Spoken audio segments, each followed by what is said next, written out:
Homebase, and I'll be presenting and facilitating our webinar today. I want to do a little housekeeping before we get started. Everyone has joined the webinar in listen-only mode with the exception of our panel of presenters.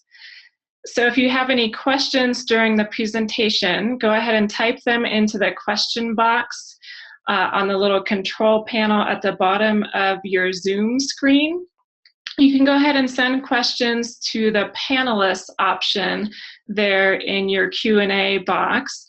You can send your questions in at any time during the presentation, and I'm going to be organizing the questions as we go, and we'll ask them of our presenters when we take question breaks. We'll also have some time for questions at the end. I think the webinar is being recorded, so hopefully we can send the link out at the end for all your friends and family who wanted to participate, and we'll definitely be able to send the slides out to the participants as well. The webinar is being sponsored by the HUD San Francisco Field Office, which covers Northern California, Arizona, and Nevada. And invitations were sent to the COC grant recipients and subrecipients in the region. Larry Wurstel with the HUD Field Office would like to welcome you to today's webinar, and I'm not sure if we were able to get his audio working for this or not. Larry, are you with us?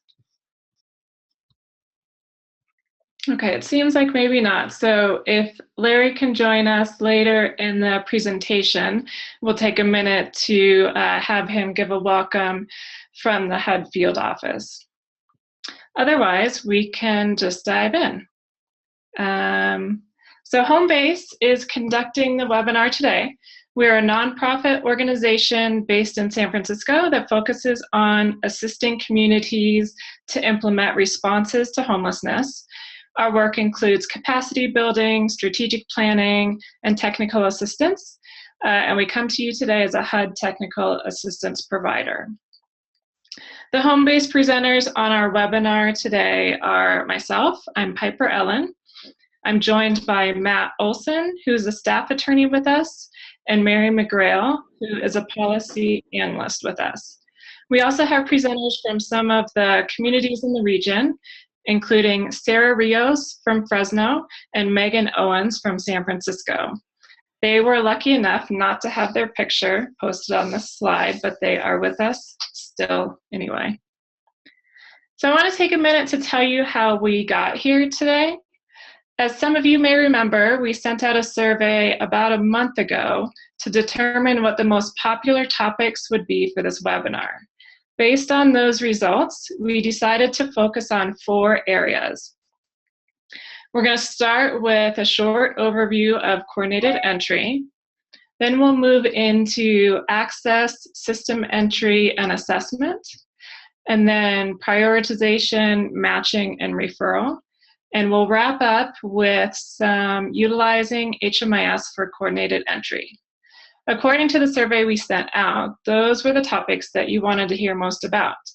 So for each of those sections, we will have some introductory information outlining requirements and best practices, which will be followed by community presenters from the Region 9 area who are going to share with you how they have implemented certain aspects of coordinated entry in their COC.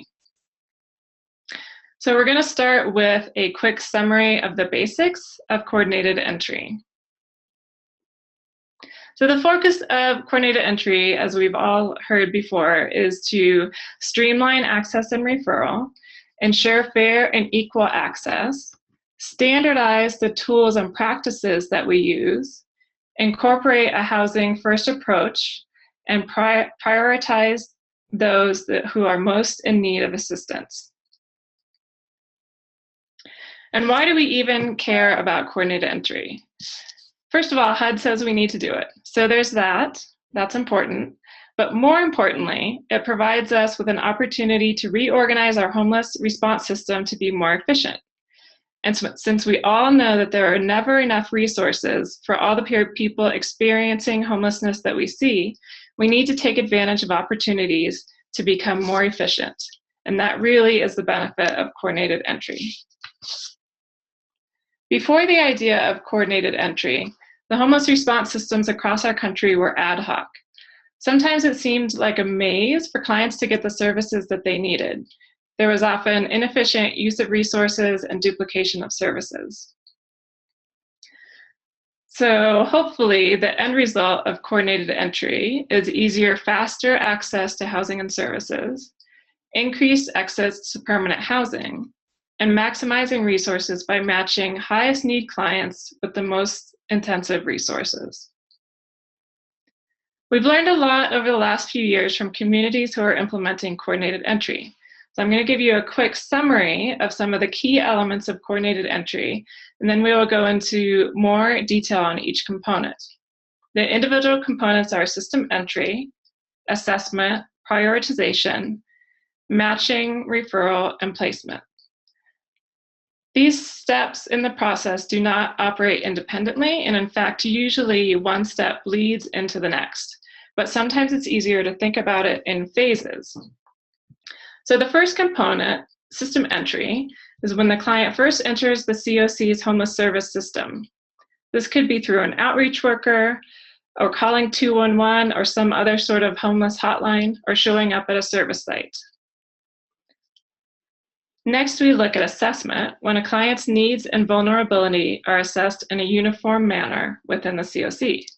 Standardized assessment includes both uniform assessment. Sorry, I just lost my place for a second.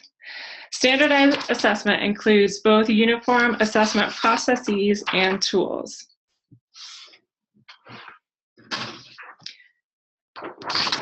When we are at the prioritization stage, clients are prioritized for housing and services within the COC based on factors agreed upon by the community. That ensures that a community's limited resources are used in the most effective manner, and that households that are most in need of assistance are being prioritized. Next, we have matching. When a client rises to the top of the community's priority list, they are given a choice of the available housing options for which they are eligible. And finally, when a client is matched to the appropriate program, the client's referred to that program. Like any referral system, this requires communication between the entity in charge of matching and the client and the program providing the services. And the most important part of the system is placement. This one's pretty simple. There needs to be a clear system that ensures that providers can communicate bed vacancies to coordinated entry staff, and coordinated entry staff can alert programs when a client who is prioritized and eligible for that program chooses to join that program. And here's our roadmap again. So I'm going to turn the presentation over to Matt Olson, who's going to take us through system entry, assessment, and prioritization. Thank you, Piper. As Piper talked about earlier, we're going to talk about 3 specific topics within coordinated entry today. First up, we're going to talk a little bit about access, system entry, and assessment.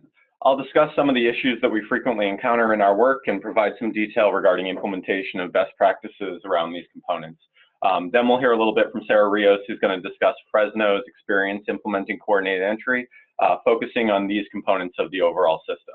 At the end of this section, we'll have a question and answer period, and we encourage you to submit your questions beforehand using the question and answer function in our webinar platform.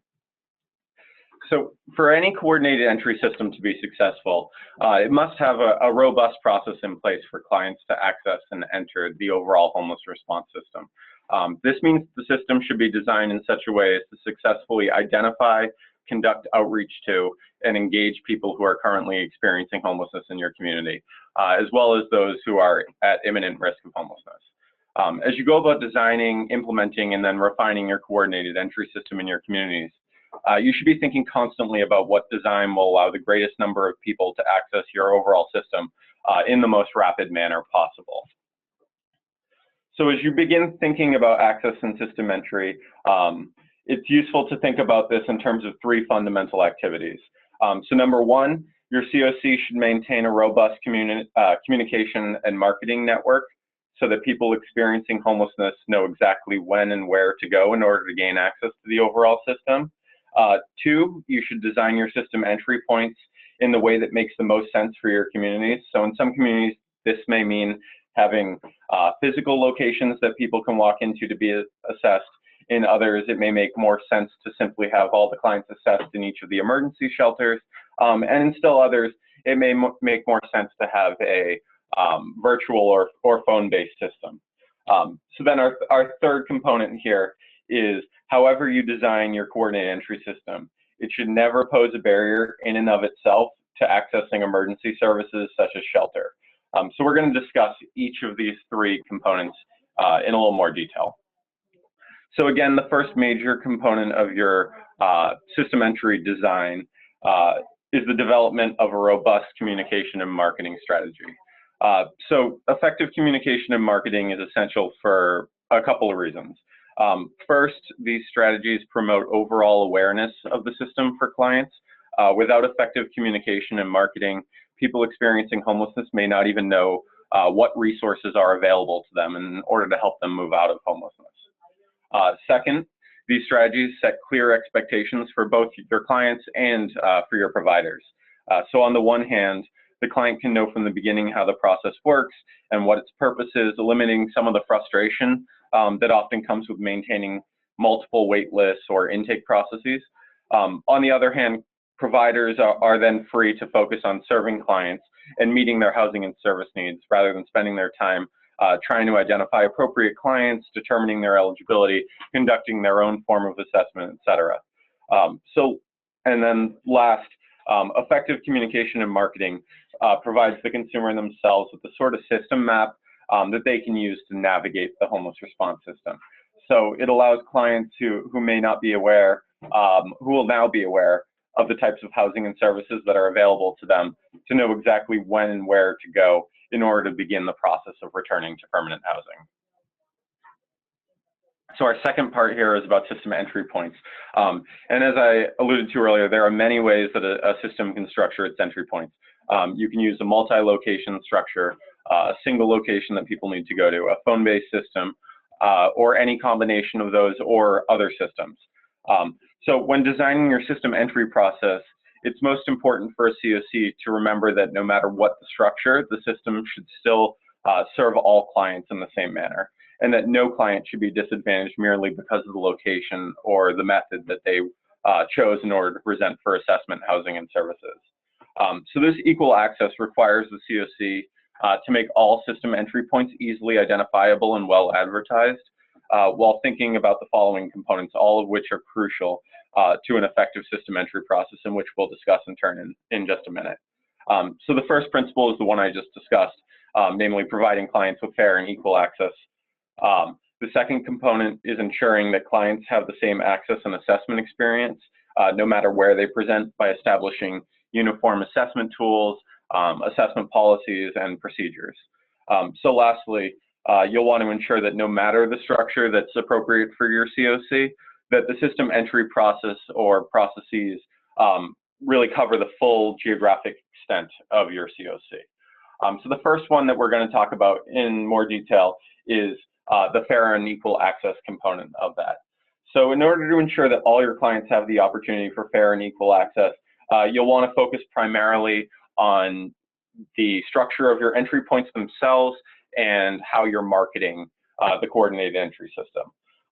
So starting with entry points, it should, like I said, it should be easily accessible to all persons, regardless of the manner that they choose to access the system.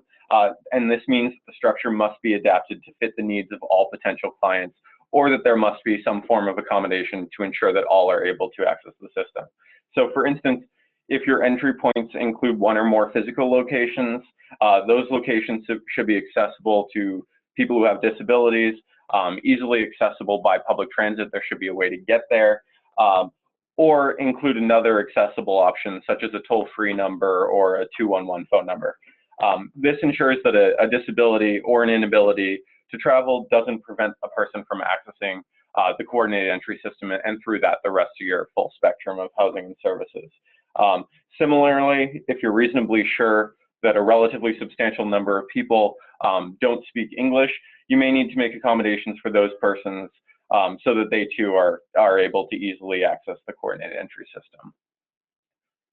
So our second component of fair and equal access is your marketing approach.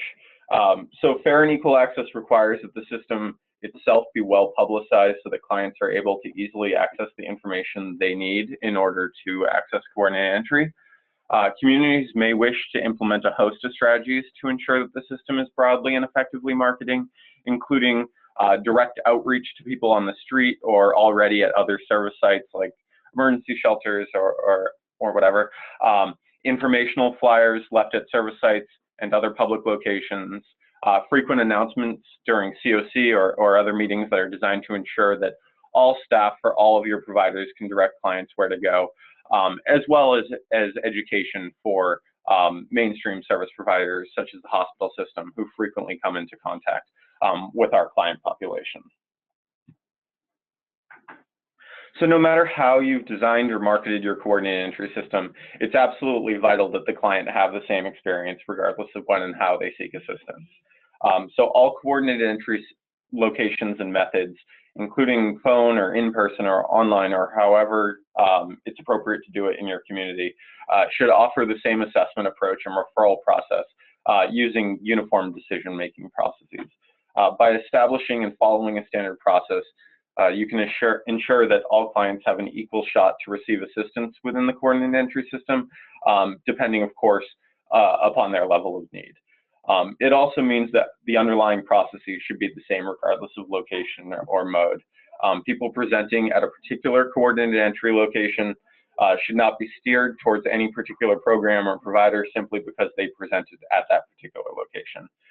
This means that if your community is using an emergency shelter as an assessment or access point, and the agency that operates that emergency shelter happens to also operate a permanent supportive housing program, the clients who are assessed at that shelter should not be automatically directed towards the associated permanent supportive housing program, but instead towards the program or programs that best fit their needs, regardless of the agency that operates it.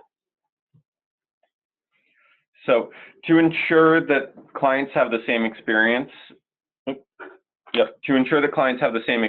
and result no matter how they are able to access the system, it's crucial to standardize the information gathering process on service needs, on housing barriers, and on vulnerabilities. While there can be wide variation in the nature of the assessment process from community to community, depending on your community's particular needs, there should be no difference in the type of nature of the assessment administered to a particular person of the background within your community, regardless of whether that assessment is conducted at one location or another, in person or remotely.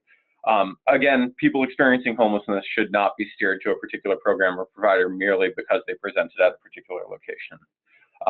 So to ensure that the assessment process is uniform across the community, the COC should develop both uniform processes, in other words, a logical chain for staff to follow, so that the people administering the assessment know exactly what the next step in the process is, and it doesn't differ from the administrator of the assessment to another administrator of the assessment, as well as common tools that are used within these processes, which ensure both the uniform level of information about each particular client and allow the community to make the difficult decisions related to prioritization. And we'll talk more about prioritization in the next section of this presentation. So who should your community be assessing throughout this process? So at a minimum, your coordinated entry system should ultimately be built to handle the following populations. So that's adults without children, families with children, unaccompanied youth, and survivors of domestic violence. Note that these different populations do not need to utilize the same access points or assessment tools. Indeed, it's completely acceptable for your community to utilize a different structure or a different assessment tool, depending on the subpopulation type and the needs of that subpopulation overall. So what should you be assessing? Coordinated entry clients should be prioritized on the basis of chronic homeless status and a standardized assessment of individual vulnerability and severity of need. Therefore, at a minimum, your assessment process should determine the length and duration of past and current episodes of homelessness. This is in order to determine chronicity for the purposes of determining chronic homeless status. 2, the client's risk of illness, death, and/or victimization. And then 3, the relative severity of the client's need, which can include the frequency with which they utilize the homeless system, your hospital system, the availability of access to emergency shelter, any physical, mental, or behavioral health impairments which the client may have, etc.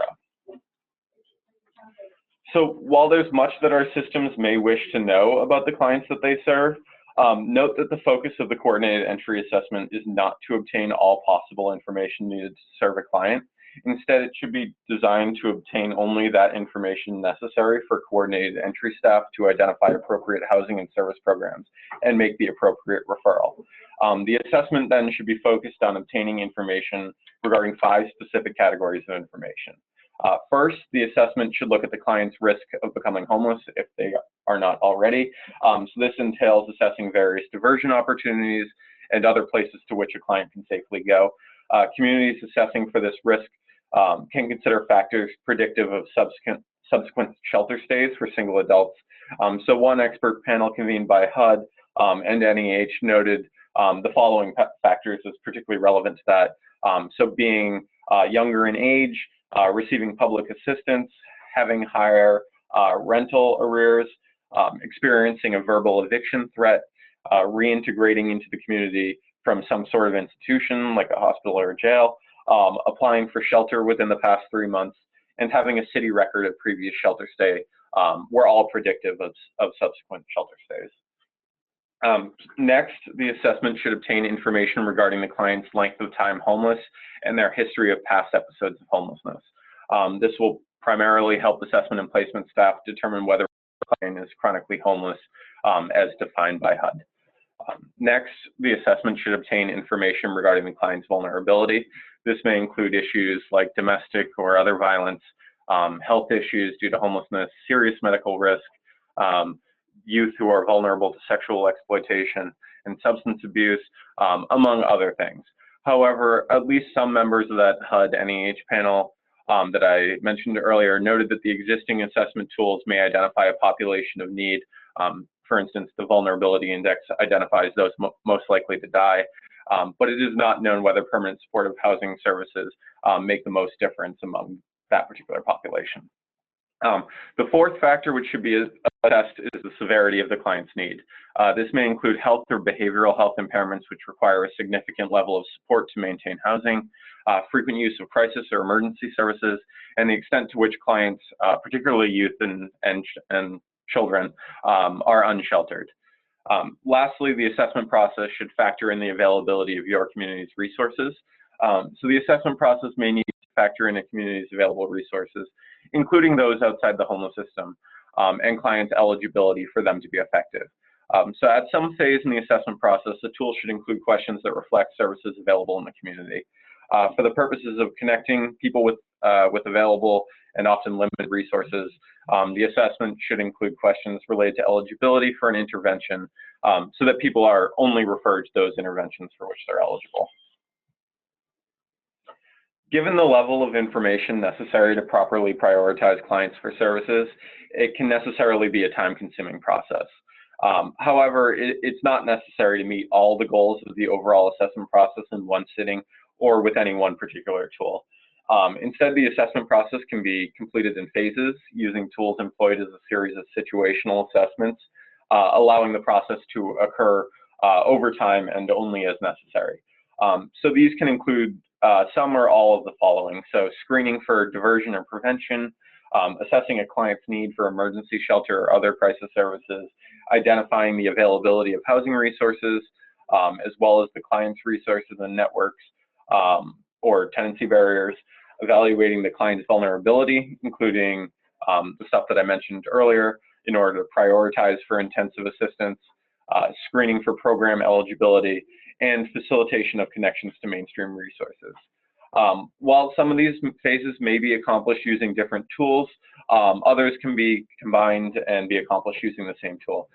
So by way of example, the YWCA of Canton, Ohio uses something they call a shelter question test, which acts as both a diversion screen and as a tool for assessing shelter and crisis service needs. So that's just an example of one way that you can merge more than one of these phases into one tool. The different phases should use the prior data as much as possible and build off of one another so that clients don't have to repeat the same information multiple times. In addition, it's vital that the community have the appropriate processes in place to ensure that all clients receive the same overall assessment and that no parts of the assessment are neglected in regard to a particular client. So how do we go about ensuring that consistency? So accurate, consistent assessment across population or population type depends upon the uniformity of assessment administration. So to ensure uniformity, communities should think primarily about two separate topics. One, supporting the assessment process with comprehensive, detailed written policies and procedures, and two, providing extensive training to the staff that are administering the assessment itself. So we'll talk a bit about each of these components in turn, beginning with written policies and procedures. So assessments should be done consistently using both standardized tools and processes. This means that the staff administers tools in a consistent way and that staff decision-making are based on their training, on the scoring in the tool, and on their expert judgment. Communities should have written procedures outlining consistent processes for laying out when and how tools are administered and by and to whom. So who will be administering it, how is it administered, and who is it administered to should all be captured in those policies and procedures. This can be particularly important for decentralized coordinated entry systems involving multiple entry points and multiple different staff.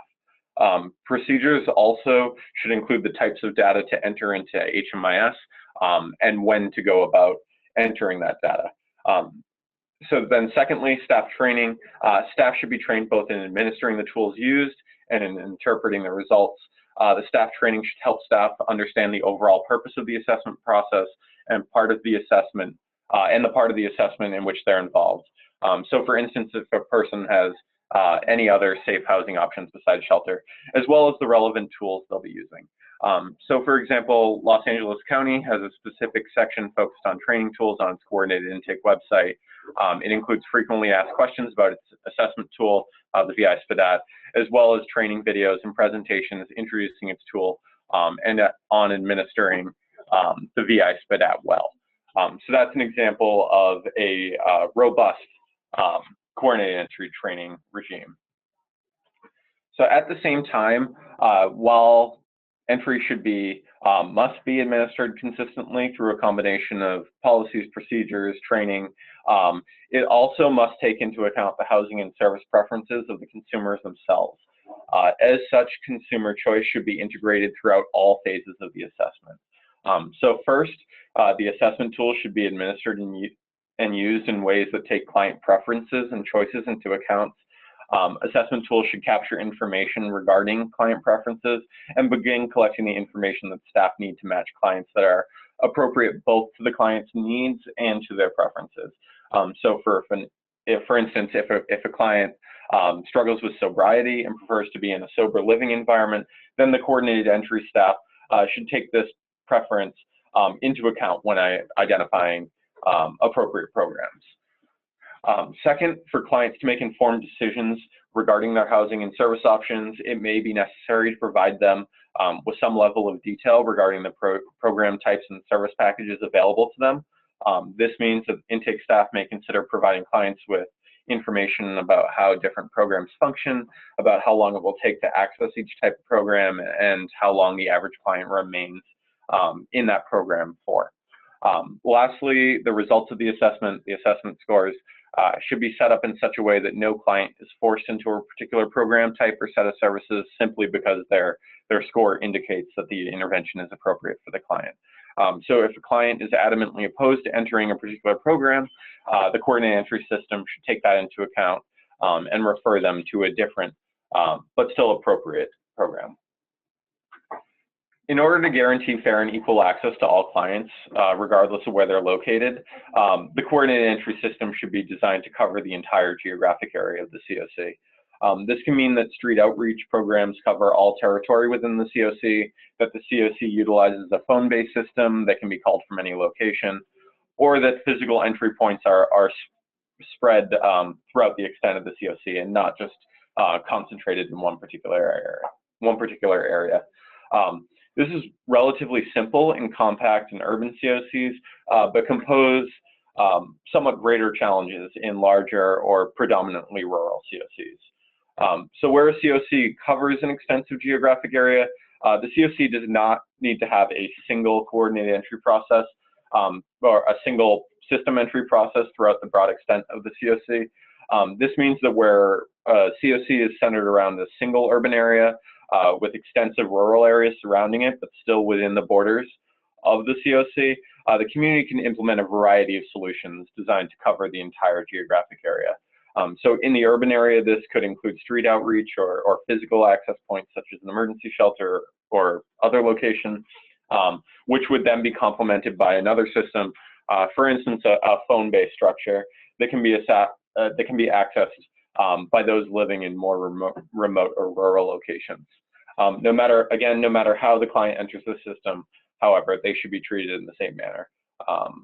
So for instance, you can't give preferences to clients who enter through physical locations as opposed to a phone-based system if you have both. So despite the seemingly rigid construction of coordinated entry processes for the sake of consistency and fairness, communities should be careful to ensure that clients are still able to access emergency services like shelter without going through the entire coordinated entry assessment process beforehand. In practice, this means that the system should include a structure for people to access emergency services at all hours, regardless of the operating hours of the coordinated entry and assessment processes. No client then should be forced to sleep on the streets solely because it's not possible for them to access the coordinated entry system at a particular date or hour. So by way of example, and this is one of the more frequent issues that we run into in communities implementing coordinated entry, suppose that a client wishes to access an emergency shelter at midnight. That client should be able to do so, of course, depending on the availability of the shelter beds themselves, despite the fact that they're unable to access the coordinated entry system at that particular time or take the assessment. Instead, the client should be able to access the shelter and then receive the assessment in the days that follow, even if the shelter itself serves as one of the access points for the coordinated entry process. So that is the overview and a little bit of detail regarding system access and assessment. I'm going to hand the presentation back over to Piper, who's going to introduce one of our two guest speakers. We'll discuss how these issues have played out in practice within our community. Great, thanks, Matt. So I feel like whenever we talk about coordinated entry, the top question I hear is, well, how is anybody else implementing these ideas? And how are my neighboring COCs doing this work? So we wanted to give an opportunity to some Region 9 COCs to talk about their implementation of coordinated entry. So we're going to start with Fresno and their process for access, system entry, and assessment.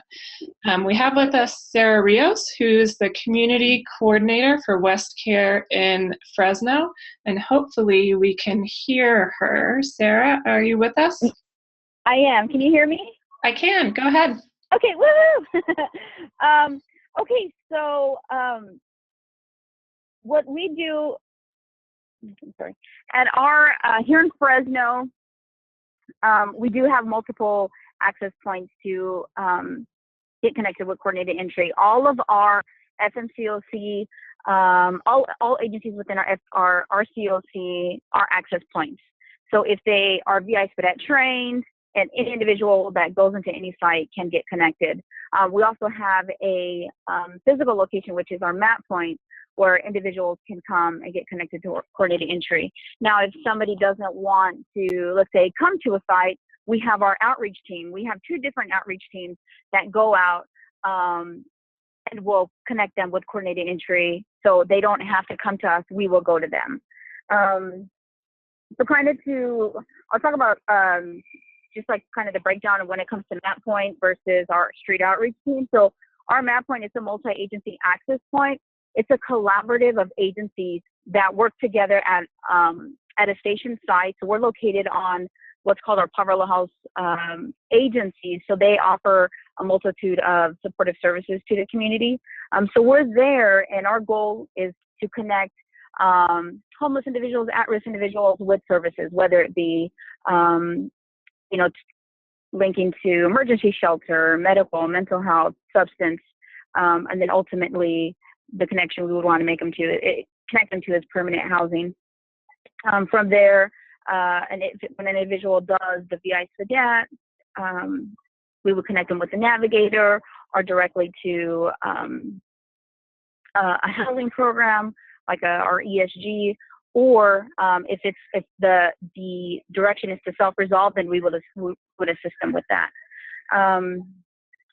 When it comes to our outreach team, we have, like I said, 2 separate outreach teams. So our home outreach team is a it's a multidisciplinary team. So it consists of 10 agencies that participate that give us at least 1 staff. And so what we do is go out once a week. So we go out all throughout hours, because we know that you're going to see different people from morning versus at night. And we want to make sure that we are giving that opportunity to all the community to say, you can't come to us, but that's okay, we're going to go to you. So here in Fresno, we have 16 major zip codes. So that's how our home team, that's how I coordinate how they're going to go out, is by zip code. So that way, again, we have it documented that we are going throughout our city. And what we are going to start this month is going out to, because Fresno County itself is big. And so we are going to start our going into our other cities, so that way we can make sure that that all of Fresno County has access to coordinated entry. We also have our hero team. So our hero team, it is multidisciplinary. So there are different agencies that do work together with our hero team. But what hero team does, where it's different from home team, is they go out daily. So again, their goal is to outreach to those individuals, do that re-engagement. They also work alongside our Fresno Police Department. So here in Fresno, we have what's called our homeless task force. So they work alongside them early morning. So what happens is here in Fresno, you can't have a tent up for an X amount of time. So when the task force is going around and waking them up, they're saying, okay, yes, we're going to wake you up, but we have services that are connected. It's not like we're waking you up and, go about your day. We're going to provide you with the service. And then what our team does, what we have is called an outreach app. So every contact that home team and hero team make, we have them input that into an app, and that assists us database wise. It'll give us an account of every contact they're making. And so with that app, they can put in notes. So I've seen John Smith, and this is, what we did. Or I've seen John Smith, and he wasn't wanting our assistance today. So we want to track whether they are, accepting the services that we're trying to offer, or whether they're not. We want to be able to still track that. And then again, our major focus is engagement. We want to let them know that you may not want that help today, but we are going to be out tomorrow. And with our hero team, what I do with them when I coordinate where they're going to go is I do them by district. So Fresno has 7 districts. So what we have is the community can call us, and if they say there's an encampment that I'm concerned about, or there's an individual that I'm concerned about, can you send the team out? We want to make sure that our team will go out, and when our city officials have questions on how are you guys doing in the community, we can give them a breakdown of not just zip codes what we're doing, but we can show them by each council member's district, this is what we're doing in your district. That's our coordinated. Great. That's our, yeah. So we actually had a few questions come in for you related to that last slide that you had in, so I'm going to throw those out, and then there were some more questions that came in earlier that I'll answer too. But we had one question from Michelle who wanted to know how much is spent annually from the City of Fresno general funds for coordinated entry. Do you know? Yeah, so what they did, so what they found in general fund was there was close to 500,000. So that money is gonna, it allowed us to hire 7.5 staff, so 7 full-time staff and 1 part-time. So it's spread out between 4 agencies. So WestCare is the primary holder of it, and so they subbed out with Carvalho House, Turning Point, and Fresno EOC. So it's a year. It's only the money is only going to stretch a year, but our goal is to, with the information that we can show and show the community how important outreach is, the goal is that we will continue to, get funding for it, because I don't think the community understands how much that outreach is important, that, sometimes that individual may not want to come to you. You have to go to them. Yeah. And we had another question from Michelle again, asking if there's a way to obtain more information about the outreach app that you were talking about. Mm-hmm. Yeah, so we all know that with HUD, we have to do our point in time. And so all years we've always done on paper. And so what we did was, there is a technology company it's up and coming here in Fresno called Bitwise. So they talked with our data staff at Fresno Housing Authority, and they talked about how can we create this app that will, it allows to go paperless. So basically imagine it, the goal is we want to have the VI stat on this app, but right now what we're doing is, so the basic data, what is it called? The basic data that you would want to collect are the questions that we ask, their name, their demographic information, are they head of household? And so we want to collect that. And so what the app does is it gives us a chance to,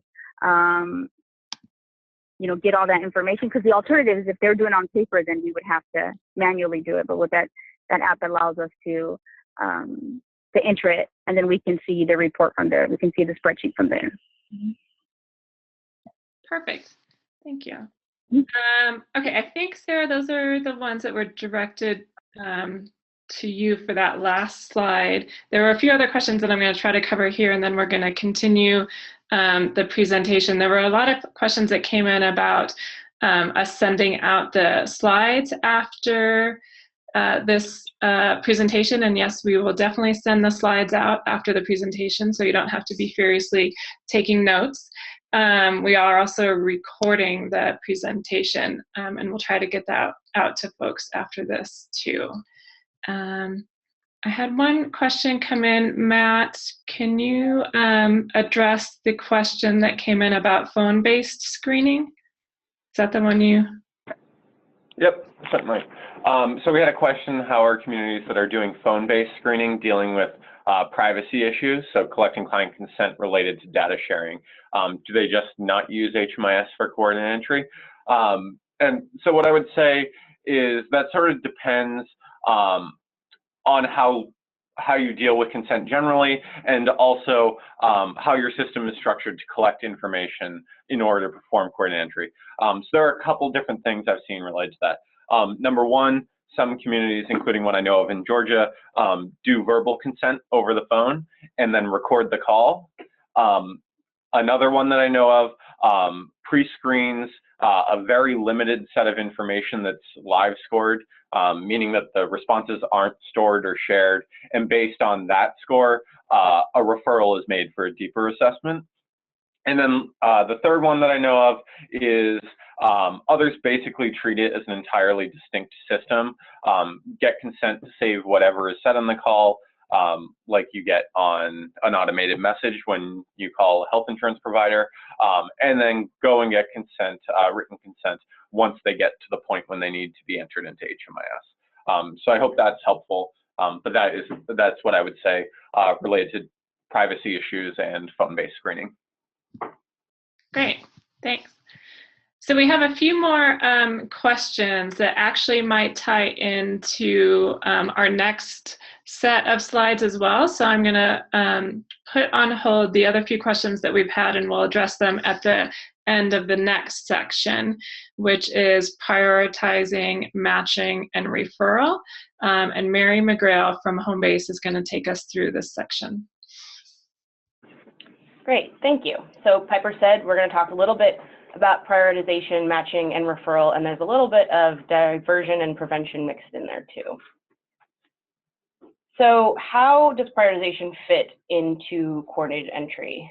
It becomes a part of the system because it informs how a community assesses clients and the priority order in which it allocates the housing and services included in its system. Prioritization matches the output of a community's tool for assessing clients to the community's priorities, such as scoring them based on severity of need. And it establishes a priority rank for available housing and services. So the overall arching federal goal is to ensure that individuals with the highest need are prioritized for the most intensive resources demonstrated to help end their homelessness. However, communities should make sure their prioritization process does not allow people who are more vulnerable or who have more severe service needs to languish unsheltered or in emergency shelters because more intensive assistance types are not available, particularly since the speed at which an intervention is made available to a person is one of the most important factors in successfully ending a homelessness episode. So as a result, HUD has reconciled this by stating that coordinated entry should ensure that people with the most severe service needs and levels of vulnerability are prioritized for housing and homeless assistance, including any type available in the COC, including permanent supportive housing, rapid rehousing, and other interventions. So federal regulations require the COC as part of its operational responsibilities to have written standards for assistance for its COC programs. The COC must consult with ESG recipients in the COC's geographic area in creating these standards. So at a minimum, these standards should include policies and procedures on two things. First of all, evaluating individuals and families' eligibility for assistance, and determining and prioritizing which eligible individuals and families will receive transitional housing, rapid rehousing, and permanent supportive housing assistance. COCs are also encouraged to include in their policies and procedures a requirement that all COC program-funded permanent supportive housing programs accept referrals only through a single prioritized list that is created through the COC's coordinated entry process.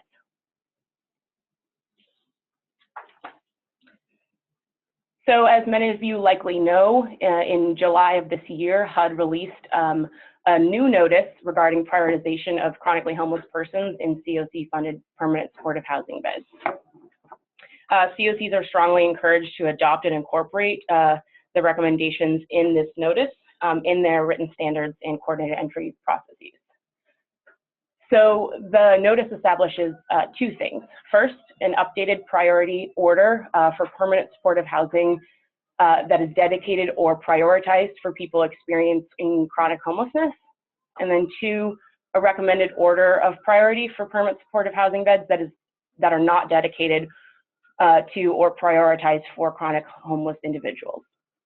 And that recommendation is to prioritize those persons with the longest histories of homelessness and most severe service needs, and therefore who are most at risk of becoming chronically homeless.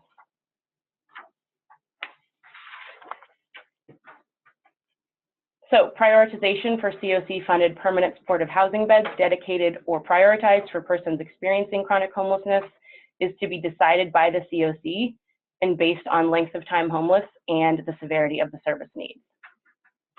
So factors that you can use to identify persons with quote unquote the most severe service needs include history of high utilization of crisis services. So this could be emergency rooms, jails, psychiatric facilities, et cetera. Another factor is significant health or behavioral health challenges, substance abuse disorders, functional impairments requiring a significant level of support in order to maintain permanent supportive housing, and then also for youth and victims of domestic violence. Severe service needs should be verified through data-driven methods such as administrative data match or standardized assessment tool, and documented in the participant's program case file. This is important. The determination must not be based on a specific diagnosis or disability type, but only on the severity of the individual's needs.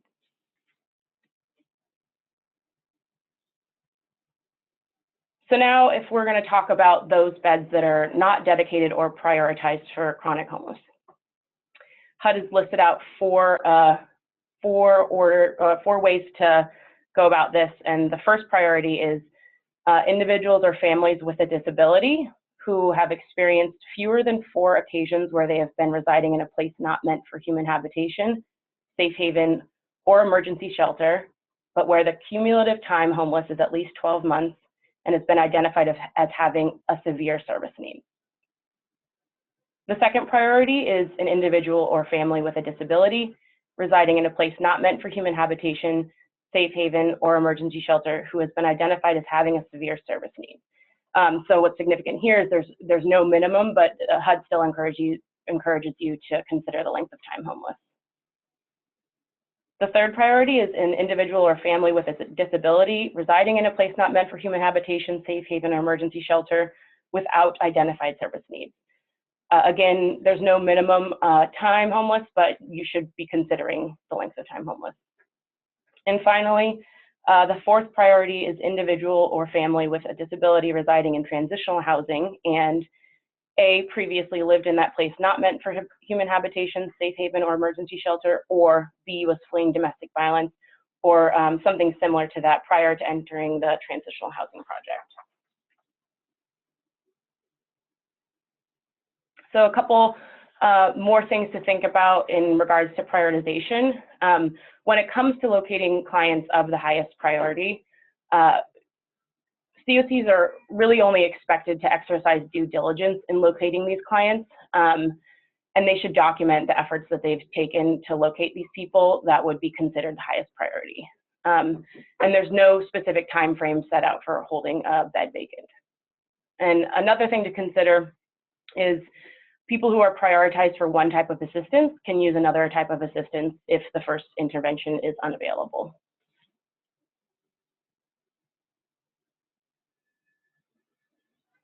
So before we move on to talking about matching and referrals, I'd like to just touch on prevention and diversion a bit.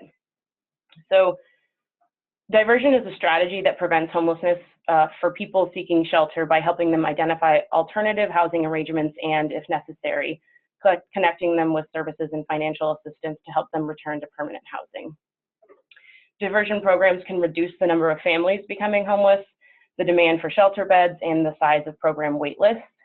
They can also help communities achieve better outcomes and be more competitive when they're applying for federal funding.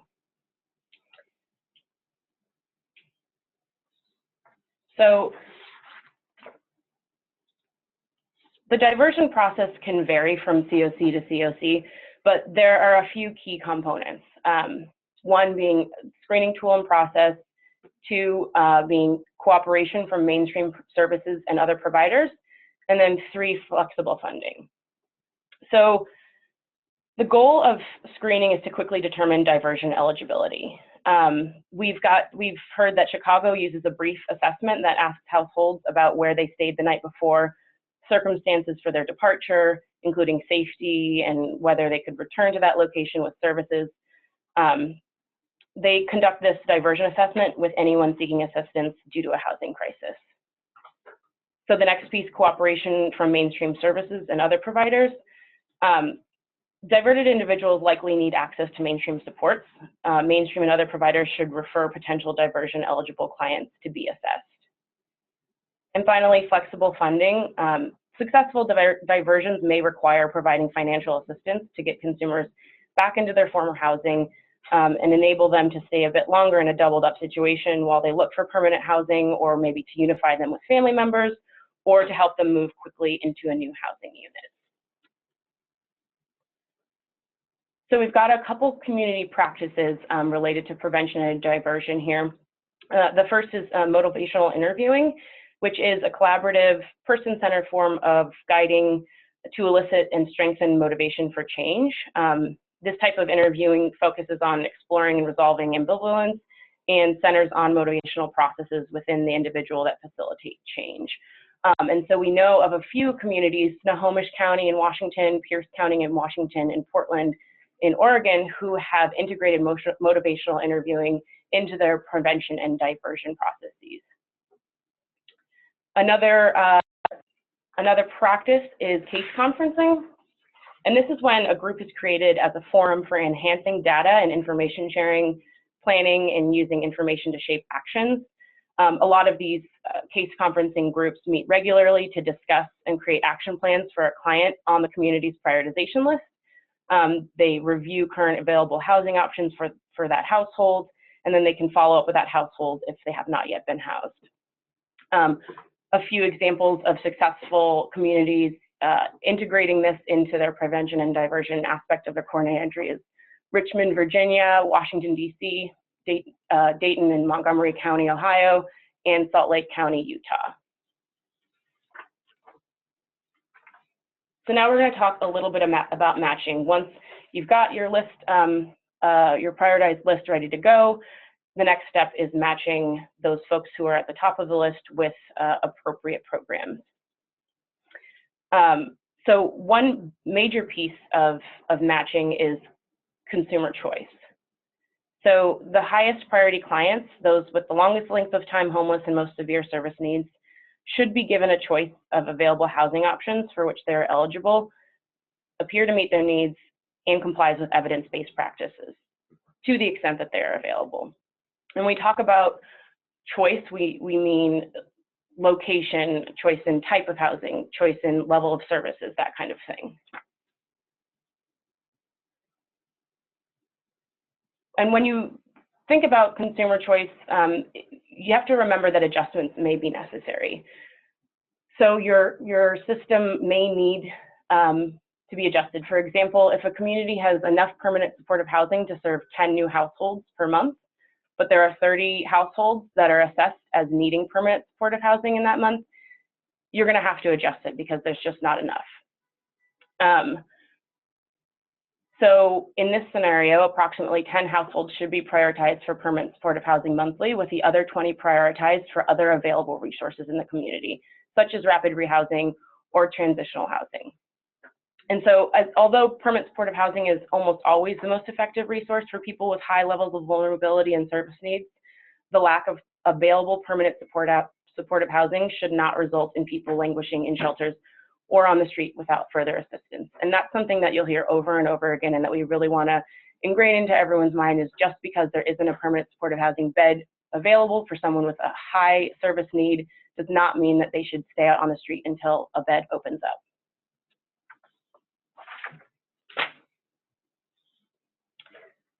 So once you match a client to a program that appears to meet their needs, and you have included consumer choice in that decision, you're going to actually refer them to that program. So the referral process should be focused on making effective referrals for clients. An effective coordinated entry system should have the capacity to identify prioritized individuals, such as chronic homeless persons, folks with long history of homelessness, those most in need, based on their assessment tool results, who also meet the eligibility criteria for the housing program. And the system capacity and infrastructure should target matching high priority people to more than one offer of housing. And that kind of goes back to what I said before. We don't want to, the term matching can be a little bit of a misnomer, because we don't want to say that there's only one single bed, one single type of program that's appropriate for this person. So accepting referrals. Once you've made the referral, the programs that are involved in your COC need to accept that client into their program. So participating programs should accept all eligible referrals unless the community has a documented protocol for rejecting the referral. And if that's the case, these referral rejections should be justified and they should be rare. And then also the system should have procedures in place to ensure participants whose referrals have been rejected are able to identify and access another suitable program.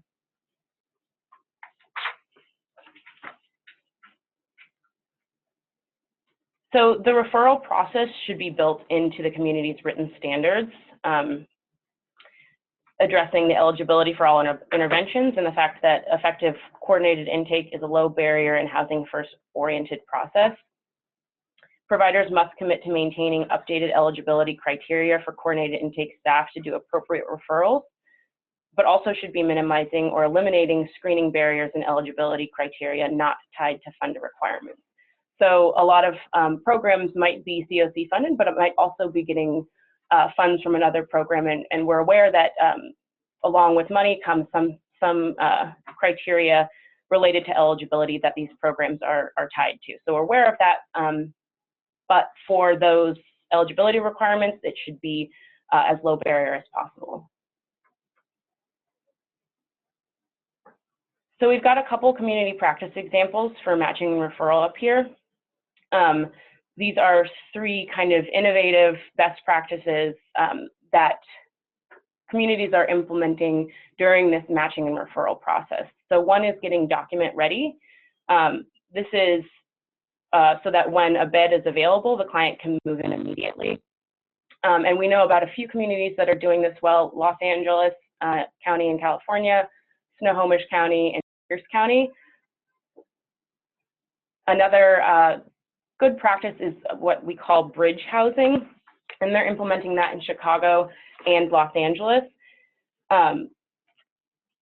Bridge housing refers to the use of transitional housing for short-term stays in instances when the individual has already accepted an offer of permanent housing, but has not yet located an appropriate unit. The lengths of stay are generally no longer than 90 days, and this is distinguished from service-intensive transitional housing, which is defined as essentially any transitional housing that is not considered bridge housing, which represents the transitional model of transitional housing that has been used by homeless service systems. And then the third community practice is housing navigation. This is done particularly well in Chicago and also Phoenix. This is when a case manager or someone in a similar position helps with anything necessary to make sure the client obtains and sustains housing.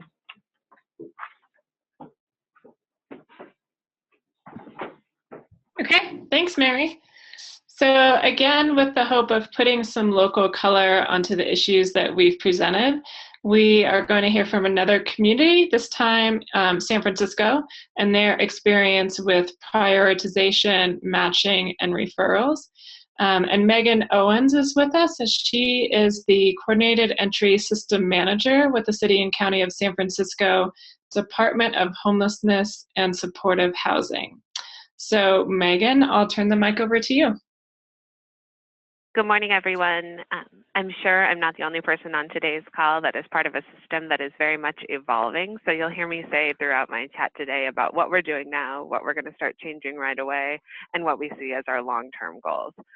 So in that spirit, I'd like to start out by being transparent about where we're at right now. Here in San Francisco, we have implemented the coordinated entry system that I'll be reviewing today for all of our continuum of care and VASH-funded permanent supportive housing for adults without children. We are also in the process of implementing a family system that I'll review very briefly at the end of my chat. And we are in the process now of starting to integrate our locally funded housing into our coordinated entry system. Here in San Francisco, we're very fortunate that we have a large portfolio of permanent supportive housing that has historically targeted people based on medical need.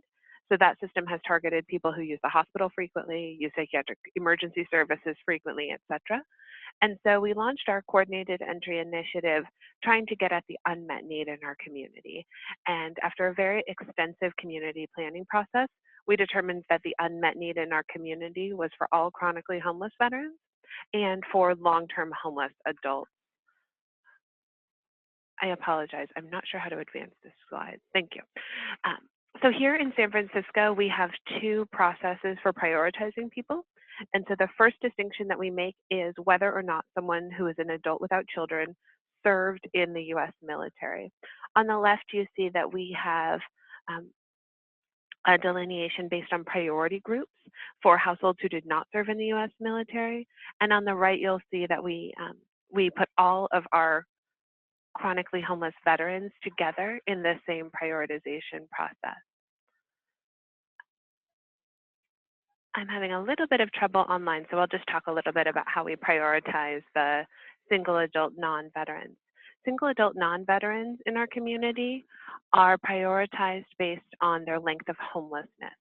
So we accept referrals and we use administrative data all throughout our community for anyone who is currently homeless and does not have children in their custody. For those households, we prioritize based on length of homelessness. Our priority group number 1 is the longest term homeless people, and those are people who have been homeless in San Francisco for 13 years. We also prorate priority based on time that households have spent homeless outside of San Francisco. So looking at that blue and green chart on the left, that priority group number 1, which has 360 individuals in it, those are folks who've been homeless in San Francisco for 13 years. Or have been homeless outside of San Francisco and are living in San Francisco now for twice that long. We prorate at 50% for time spent homeless outside of San Francisco. So for example, a person who's living in San Francisco now, who's currently homeless, who's been homeless for 10 years in San Francisco and 6 years outside of San Francisco, we would prorate that 6 years at 50%, it would be equal to 3 years, and they would be in our priority group 1. So we have a very simple delineation of priority for our non-veterans, and that's because of the major mismatch between the amount of permanent supportive housing available for that population and the amount of folks who are chronically homeless and eligible for that housing. After a long community process, we determined that it was not appropriate to use the VI-SPDAT or other more intensive interview methodologies, because what we did not want to do was create a long queue of people who had given us a lot of personal information, like their substance abuse history, their current relationship with drugs and alcohol, sexual behavior, the kinds of questions that appear on tools like the VI-SPDAT, only to tell them that they were going to have to wait years for housing. So we have a very simple process for identifying people for our initial priority process, and then we house our priority 1 individuals based on their needs. For veterans, we prioritize all chronically homeless veterans, and as you can see from that chart on the right, San Francisco has drastically more housing resources for chronically homeless veterans than we do for chronically homeless non-veterans. So in a similar window of time, we've housed 689 chronically homeless veterans and only 325 chronically homeless non-veterans through this process. That's purely a matter of supply, not at all a matter of demand. We certainly see a lot of chronically homeless non-veterans. For all the HUD folks on the call, we look forward to a major investment in chronic homelessness in our community. All right, let's move on. So the key principles that inform the matching process in San Francisco are rapid housing placement, client choice, transparency, and then like everything that we do in homelessness, much of our work is shaped by the tools that are available. So currently we're using an initiative called HomeLink, and we are looking to move all of our coordinated entry work into our new HMIS. So when we say rapid housing placement in San Francisco, obviously we're not able to offer housing immediately to the thousands of people who are experiencing homelessness in our community. So our rapid housing placement initiative is focused on using skilled navigators who are responsible for helping chronically homeless people in our priority 1 group move into housing as rapidly as possible for that individual. Since we're targeting a very high needs population that's been homeless for a very long time, it's not uncommon for the actual housing application process, gathering things like ID, social security card, and filling out our single application to all housing that's connected to this system to take these individuals a month. We want to make sure that we're never excluding anyone from our system because they have a difficult time maintaining appointments, they have a difficult time focusing, or they've not secured any of their paperwork previous to starting our process. So a really important part of our transition to a coordinated entry culture is never denying folks or deprioritizing folks because of those pieces of difficulty connecting to our process. Another important part of our matching process is client choice. Here in San Francisco, we avoid the case conferencing model that Mary reviewed. And that's because here in San Francisco, we really wanted to use coordinated entry as a methodology to moving to an even more client-centered approach. We didn't want to create the impression or build any systems in our community that reinforce the notion that providers know best and that homeless people should be housed on the date that providers describe for them.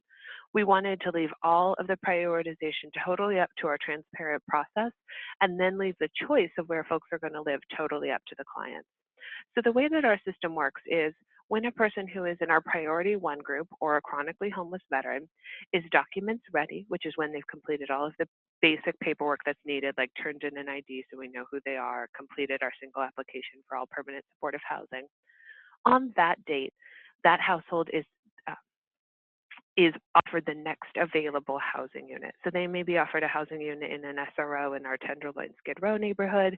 They may be offered an efficiency unit in the Mission District neighborhood, which is a neighborhood that's historically been more diverse. And it's totally up to that client whether or not they accept that placement. We don't have staff say you can or cannot live there because of my understanding of your life. It's also important that all of our client choice is balanced by the fact that we need to fill vacancies very rapidly. I'm sure there's housing providers on the call, and you all know that it's very important that housing is fully occupied and that units are utilized. And so we offer clients two chances to turn down housing, and on the 3rd time that they turn down a housing option, we place their application on hold for 30 days. So what that looks like in practice is a client may be offered a chance to live at 123 Kearney Street. They may say no. They may then be offered a chance to live at 1246 Street. They'll say no. And if they turn down the opportunity to live at 345 Mason Street, then we'll place their application on hold for 30 days. They're still prioritized, but they won't be placed into housing. That almost never happens in our community. Exactly 3 times in 2 years, clients have turned down 3 housing units. I think that speaks to the fact that generally these long-term homeless individuals with multiple barriers are very eager to be housed. I'll be faster. I see someone's advancing the slides for me.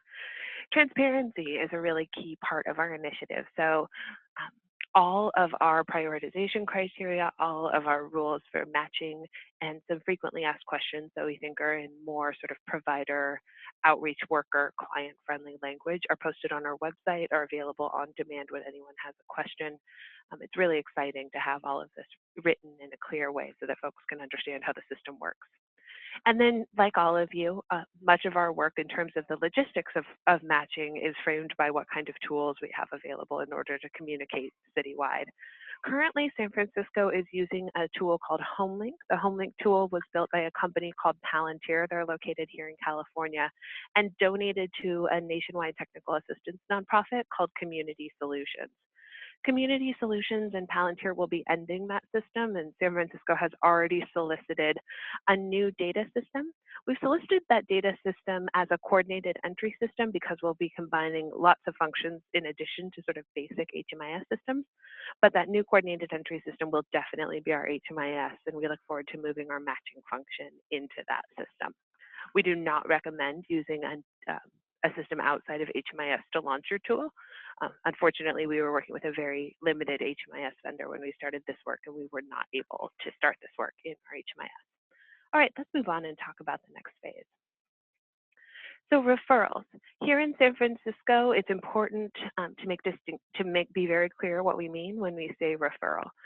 So initial referrals for housing placement, when an outreach worker or a member of the community is speaking to a homeless individual and wants to have that person prioritized for placement into housing, we accept those referrals publicly, online, or via mail from any person who is not the client themselves or a member of the client's family. So we have a very open, no wrong doors style process for identifying long-term homeless individuals.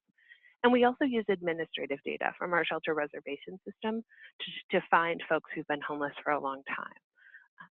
So then when we're actually in the referral process, when we're working with those priority 1 individuals and placing them into housing, we use a progressive engagement model for referral. So folks will be at that documents ready stage. They've turned in all their paperwork. They accept a match to a housing provider.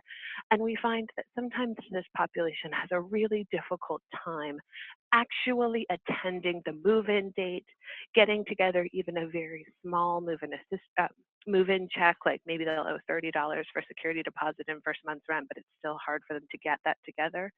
Again, we're really focusing on a client-focused, reducing the barriers model in order to get these top priority households into housing. So we found that our navigator staff do a lot of work to support some of the clients to manage these details of the referrals. So our navigators, in addition to literally escorting people to the DMV in order to get them documents ready for the matching phase, they will also escort people to move-in meetings. They will escort people to the meeting where they might pick up their public assistance check in order to pay their security deposit. We found it's really important to wrap services around people in order for them to navigate this transition. Our community does allow housing providers to deny referrals based on their written tenant selection criteria, including background checks. We provide technical assistance to our housing providers to reduce the scope of their background checks, make the background checks limited to a short period of time and limited only to offenses that are really critical. But in the case when a household is denied by the housing provider, our navigators represent the client in the written appeals process. So we don't, even at the phase when the housing provider denies the client, we don't stop. If the client wants to live in that housing unit, we will do an appeal on the client's behalf. And then it's really important in our community and in so many communities nationwide that the only referrals our housing providers accept are referrals through this process. There are no side doors, no special processes. All of our housing providers know, and it's understood in our community, that even if you're a politician, even if you're a major funder, you cannot jump this queue. All right. And then briefly, I wanted to just let folks know about our planning work that we're doing with homeless families in San Francisco. So we've not yet launched all of the services that are captured on this system map, but this system map is our comprehensive family coordinated entry map. So for many years in San Francisco, we've had coordinated access to shelter, and we've never had sort of a typical waitlist process for family permanent supportive housing. But here in San Francisco, we're excited over the course of the next year to launch comprehensive coordinated entry with all family services part of our system. I won't walk you all through this, but folks can email me if they have questions. Great, thanks, Megan. I know, Megan, you have to run, but if you have just a minute, I have one or two questions that you might have an answer to. Sure. One of the questions that came in was, does anybody have a sample screening tool for prevention and diversion? Do you guys have any screening tools for prevention and diversion? We are in the process of researching screening tools for prevention and diversion in our family system. Frankly, if whoever asked that question could share their research with me, I'd be happy to share our research with them. It's very preliminary for us at this stage. Okay, great. One other question that I don't know if you have another answer to, somebody asked, where would flexible funding come from? The ideas that came to my head were, general funds, foundations, and maybe if you could get the business community involved, they might come from there. Do you have other ideas for flexible funding? Yeah, here in San Francisco, we already were a community that invested substantial general fund resources into our homeless system, including into the operations of permanent supportive housing, shelter, and other basic services. So we do pay for a good portion of our coordinated entry work with county general funds. And while flexible funds are very important, the environment that we're in right now with COC funds for rental assistance eligibility, being part of the rental assistance calculation work, health homes resources, and other opportunities to use Medi-Cal in new ways, I always want to encourage folks to push back a little and think about if there are federal resources that can be used to cover our needs, so that we can really focus those flexible funds in the places where they're most needed. In addition to privately raised funds and county general funds, when flexible funds really are needed, there is another group here in San Francisco. I promise I'm not a paid consultant for them, but they are called Hand Up, and they allow nonprofits, continuums of care, and individuals to raise funds for specific purposes. So all the way from I'm a homeless individual who maybe wants to buy my child a piano because my child wants to become a pianist, to I'm a continuum of care and I need security deposit assistance for chronically homeless individuals. We've used Hand Up resources a little in our initiative to end veteran chronic homelessness, and it can be a great way to fill those gaps that can't be filled with the public resources in your community. All right, great. Thank you, Megan. Thank you. So I'm gonna run through a few more of the questions that we've had come in, and then we're going to do our last section, which is utilizing HMIS with coordinated entry. So some of the questions that have come in, there was a question about what agency in LA had the great training tools for coordinated entry.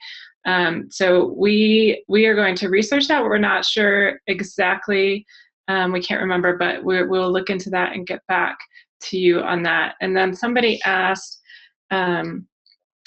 how would you explain to a homeless person that they're not vulnerable enough and therefore we have no intervention to offer?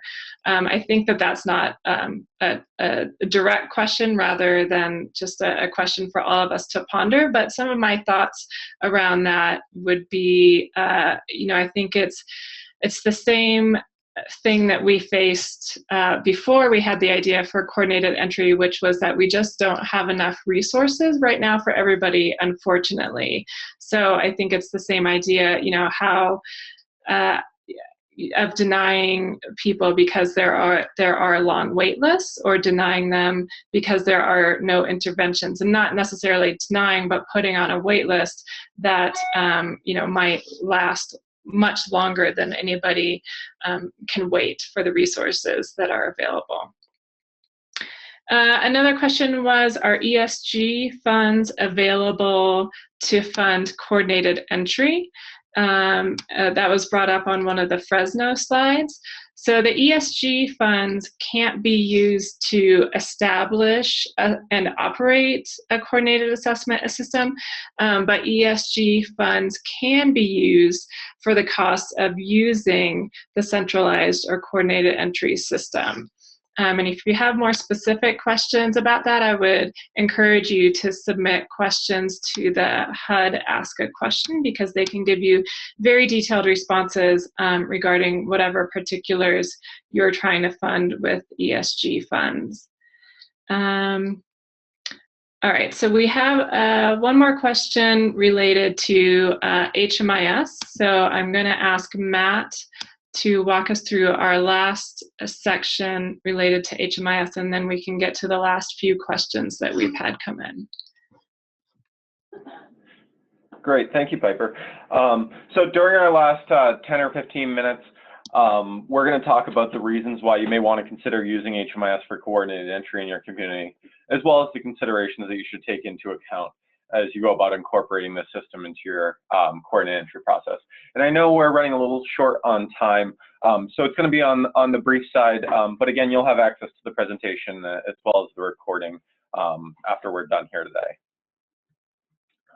So before we dive into the meat of the section, I should note that HUD does not require COCs to use HMIS as part of their coordinated entry process.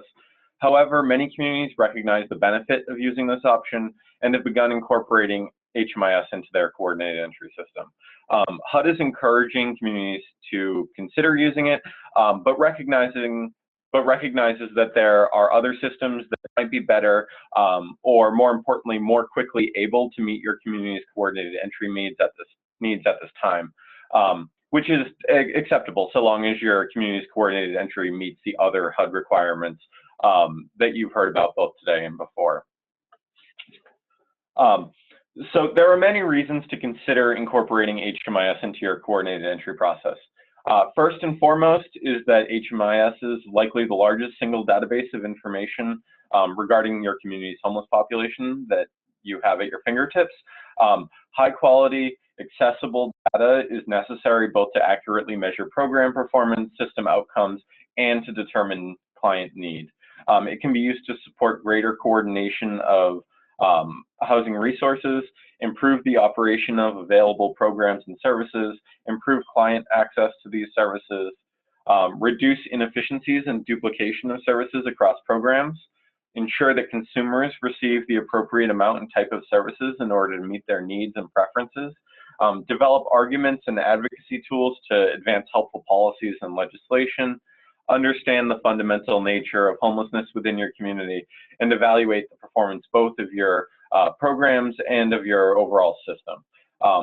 So having access to information that can be used for these purposes then can help the overall function of your coordinated entry system. So there are many benefits to using HMIS and coordinated entry. It allows for simplified, updated data collection that meets HUD requirements. Because all screening tools must comply with the HUD data standards, there are frequently changes to the data elements that must be incorporated into your processes. By connecting those collection efforts directly to a centralized HMIS, you can ensure that the consistency across your data collection efforts, particularly in regard to compliance with HUD standards. It allows for immediate access to current data, including service history, intake, assessment, and referral information. This allows the system to track households from entry to exit, determine the effectiveness of programs and matching efforts, and provide real-time access to all information regarding both the client and your programs. So having this information is crucial to ensuring that consumers are connected to and prosper within the programs that are appropriate to their level of need. In addition, utilizing HMIS ensures the coordinated entry can be structured to include information gleaned from other systems by having the necessary structures in place to protect client privacy and facilitate data sharing across systems. Lastly, using HMIS will allow the COC to access the advanced reporting mechanisms that are sometimes necessary to tailor and revise your system in order to improve its performance and outcomes. Of course, to a great extent, these advantages are dependent on the abilities and characteristics of your HMIS software.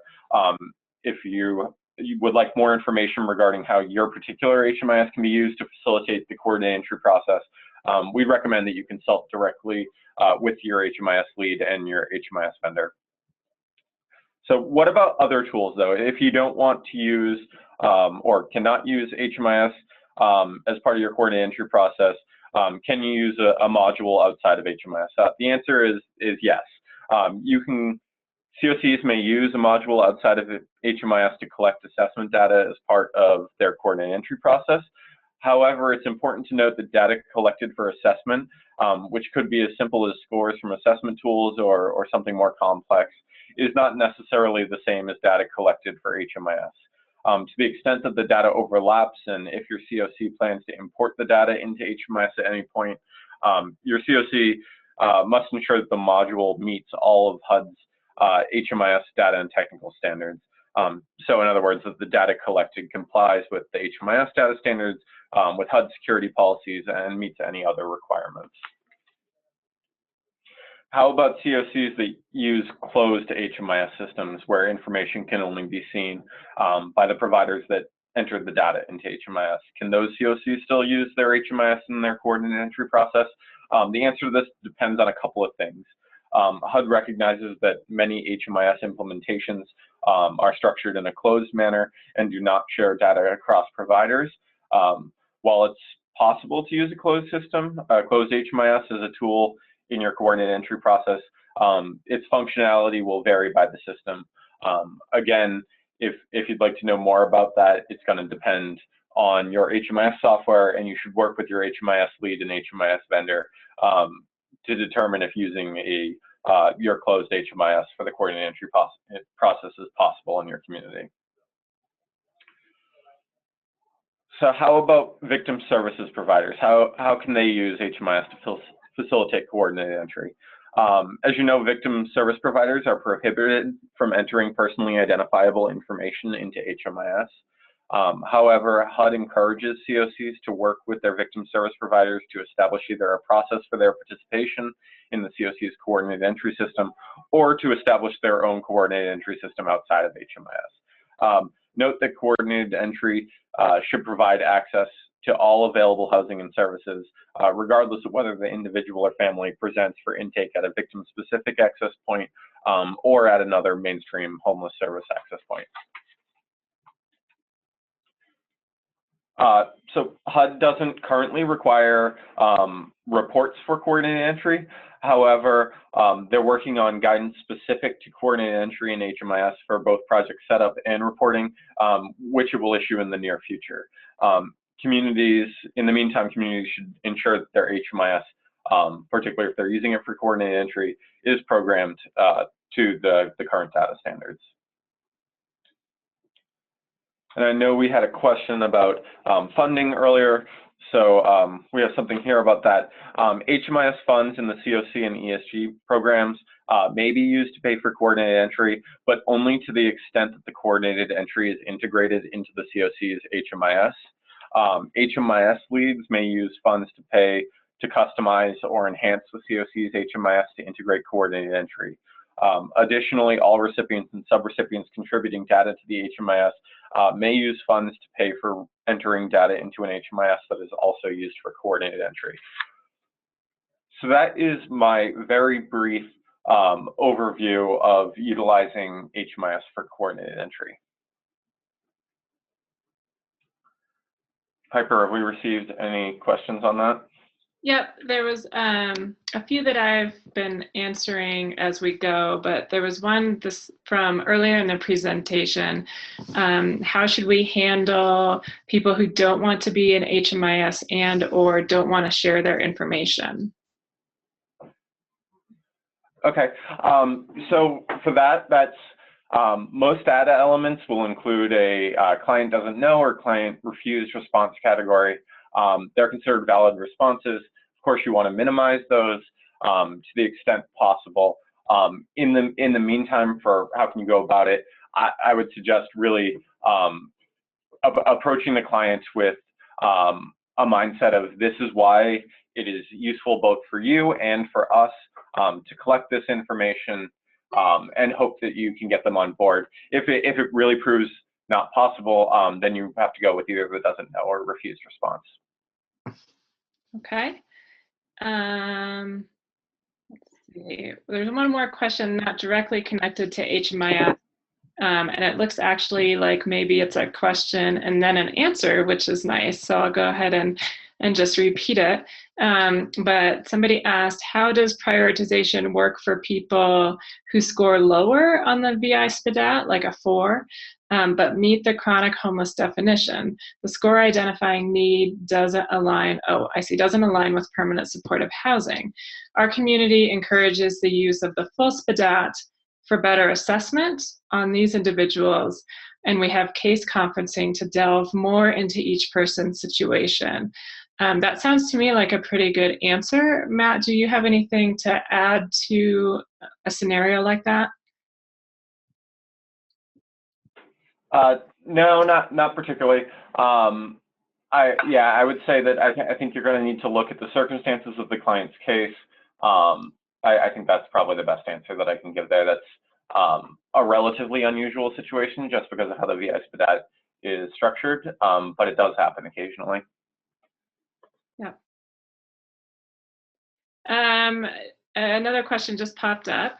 Would we still place people into programs if they refuse to be entered into HMIS? Yes, you would. This is a short answer. Clients are fully within their right, although obviously as providers we want them to provide their information for HMIS, but it's fully their right to refuse to do so. In that case, if you were to refuse them access through coordinated entry, that would be effectively refusing them housing as a result. So you can't do that. Okay. And here's one that I answered, but I'd love to hear your response as well. And I think maybe others on the webinar would like to hear. Somebody asked, with incorporation of HMIS for coordinated entry, it's our understanding that this would require housing availability and client intake data to be real-time data entry. Is that correct? Also, would it require all agencies and organizations to agree to sharing of data?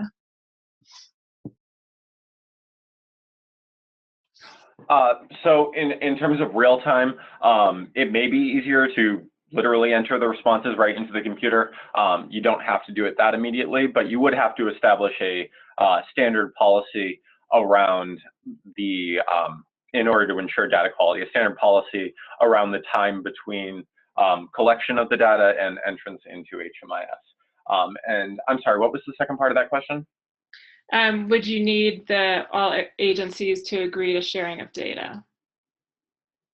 Yeah. So again, it's gonna depend on what type of program you're talking about, not if it's a DV program. But for the most part, you would want everyone who is participating in coordinated entry to also be participating in HMIS if you were going to use HMIS as your primary tool. It's possible to have some workarounds in unique circumstances, but for the most part, I would strongly encourage you to get everyone on HMIS if you're going to use it for coordinated entry. Okay. We had another question. Somebody asked about the outreach app that's used by Fresno. So I will make sure that I get all of the information from Sarah before we send out all of the slides. And so we'll have more information about that for folks who wanted to know more about that app. Let's see.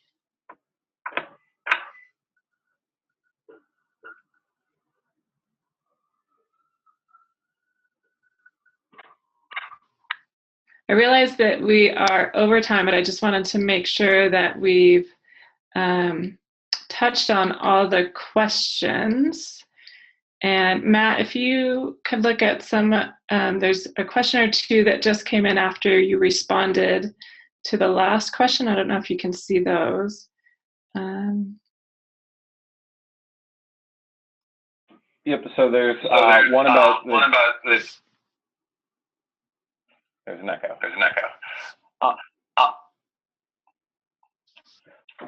You sound so okay. Hopefully everyone else doesn't echo, but with the real-time data, what we don't want to do is reduce that time frame between collection and entry into HMIS to be as short as possible. So hopefully the same day. I just mean it doesn't have to be literally at the moment the time is putting in front of you. Yeah. Okay. All right. We have a few more questions, but I realize that we are now about 10 minutes over time. So Matt and I will take some time to respond to any additional questions to the individuals who asked them. And otherwise, I want to thank everybody for joining us. We had about 145 participants on the call. So hopefully you all got something good out of the presentation. And we want to wish you all a good rest of your day. Thank you.